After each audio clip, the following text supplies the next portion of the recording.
Welcome back, everybody. We're back with Nehemiah chapter 12. And I'm pointing like this for dramatic effect.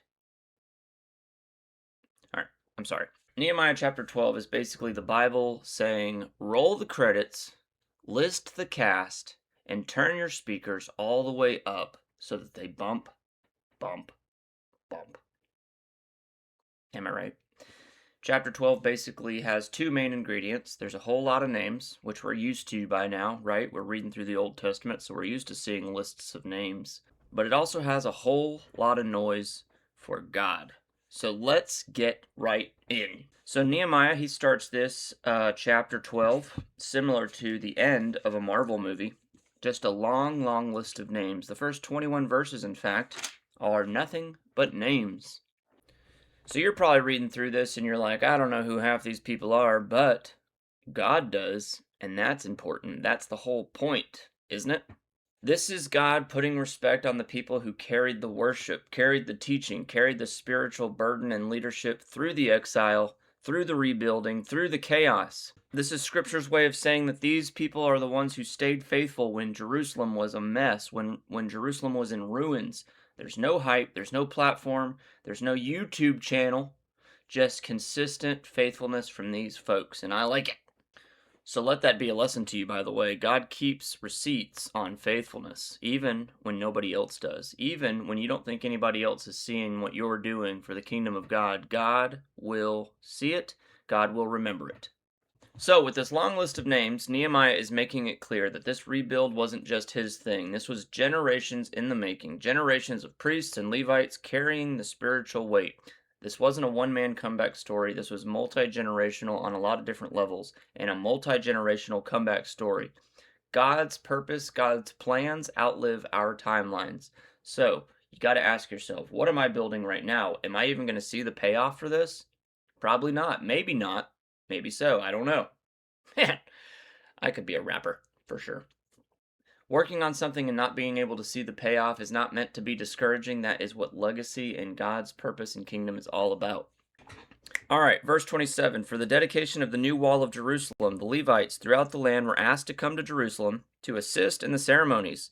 They were to take part in the joyous occasion with their songs of thanksgiving and with the music of cymbals, harps, and lyres. So this is where Nehemiah goes from city planner to full-on, full-fledged worship event coordinator. He's gathering up everybody he can find, musicians, singers. They're all bringing their instruments. Whatever you can play, bring it to the celebration. The Bible is literally using phrases like gladness, joyous occasion, singing, cymbals, harps, lyres. This is not meant to just be background music. This is not meant to be just some soft instrumental while people are gathering around and chatting with each other. This is meant to be a let's turn it up, let's text our neighbors and say, come to the worship party. Now, here's where things get a little bit crazy, a little bit wild, if you will. Verse 31. I led the leaders of Judah to the top of the wall and organized two large choirs to give thanks. One of the choirs proceeded southward along the top of the wall to the dung gate. Skip down to verse 38. The second choir, giving thanks, went northward around the other way to meet them. I followed them together with the other half of the people along the top of the wall, past the tower of the ovens to the broad wall. So you got two choirs walking in opposite directions towards each other. And guess what? They're not next to the wall, they're not near the wall, but they are on the wall. Two massive choirs. Talk about surround sound. One choir's going left, one choir's going right. They're walking, they're circling the entire city with the end goal to meet up with each other at the other end. So you got worship, you got a tour of the entire city, which is awesome, and then you got some light cardio, which is never a bad thing.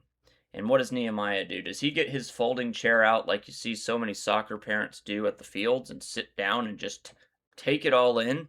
No! No! The man jumps in line and he starts marching with the choirs. Now, how is that for real leadership? Nehemiah is saying, I'm going to worship in this miracle.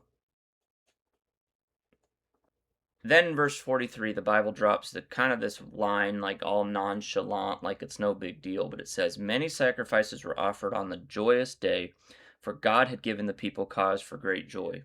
The women and children also participated in the celebration, and here it is. And the joy of the people of Jerusalem could be heard from far away. Their worship had a radius. The same city that was mocked, the same city that was threatened, surrounded by enemies, the same city that had been burned and broken and humiliated, it's now so loud with joy that the nearby towns around can hear it. How is that for a spiritual turnaround, and won't he do it? You know? And I love that the people get to the conclusion of this rebuild of the city of Jerusalem and the wall and all this stuff. They get to the end and they didn't just rebuild the city and move on. They stopped, they celebrated, they gave God credit in public for all to hear, for all to see. They turned survival into testimony, and they turned the walls into worship stages, worship platforms, and I just think that's so cool. All right, so that is chapter 12. That is my best summary, if you will, of chapter 12. But what are the takeaways that we can pull from this? What are the takeaways and lessons that we see in this today? Here's what I got. God sees faithfulness even when nobody else is applauding or nobody else is cheering you on. All the names at the beginning of this chapter reminds us that heaven doesn't forget. History will tend to forget some of those quiet things that are happening, but God and heaven does not forget. So if you are staying consistent in those quiet places, in those moments where you don't think anybody else is paying attention or you feel unappreciated from people around you, whatever, just know that if you're being faithful, God is clocking that, and God will not forget. How about this one? If God gives you something to do, don't just finish it. Celebrate correctly. Celebrate right. I think if we're honest with ourselves, we'll go through a hard season, and once we come through that, we'll just sort of move on like nothing happened. But I think it's important for us to remember to stop, to remember God's faithfulness, to remember God's guidance through that season, and most importantly, we are to thank God out loud. Say, God, thank you so much for guiding me through this season, getting me through that. But just give God credit where it's deserved, because God will lead you through time and time again. Next, joy is not weakness, it is a statement for all to see, all to hear. The joy of these people, when they were singing and marching around the city, their joy was heard from far away. Joy after the struggle, it's not soft. Joy after pressure is not fake. And joy after opposition is a declaration saying, God got me through this, and I'm giving him the glory. And I love that Nehemiah, he didn't just point at the people around him that were praising and celebrating. He joined in, he got in there, and he started worshiping alongside all the other people. And I think the lesson for us is that if God's got us through something, we should not be on the spectating side of things. We should not just be on the sidelines watching. We need to jump in and participate in that celebration, thanking God for his goodness. All right, Nehemiah chapter 12 is basically telling us that, hey, you rebuilt, you survived, you made it through. Now it's time to celebrate good times. Come on. No. But let the people hear what God can do. Let the people around you know of God's goodness and what he can do. Because won't he do it?